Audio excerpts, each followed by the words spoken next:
So today is the first class of carry look and adder. We're gonna study how we can come out carry look and adder using a three input variable.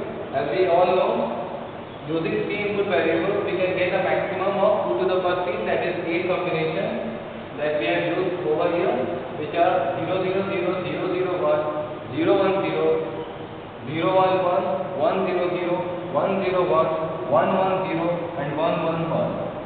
And by using all these 8 combinations, we will get the sum and carry as follows, which you can also, it is given in this column.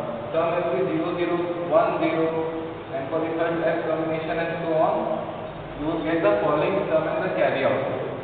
Now, note one thing, that the C in and C out table, the C out which we are getting over here is coming out to be 0 0, and it is independent of the C in.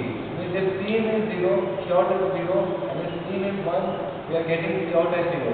It means that there are no carry generation, that is C out is 0 irrespective of what is the C in.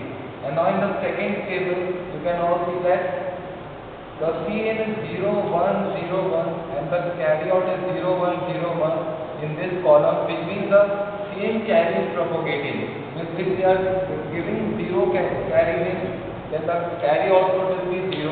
If we are giving carry 1, we are getting carry out 1. If we are giving carry in 0, carry output will be 0. And again, if we are giving carry in 1, the carry output will be 0.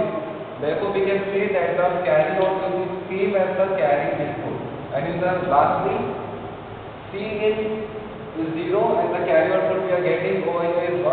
And C in is 1, then the carry output will be 1, which means that the carry is generating, that is C out is equal to 1, and it will remain C1 irrespective of C in.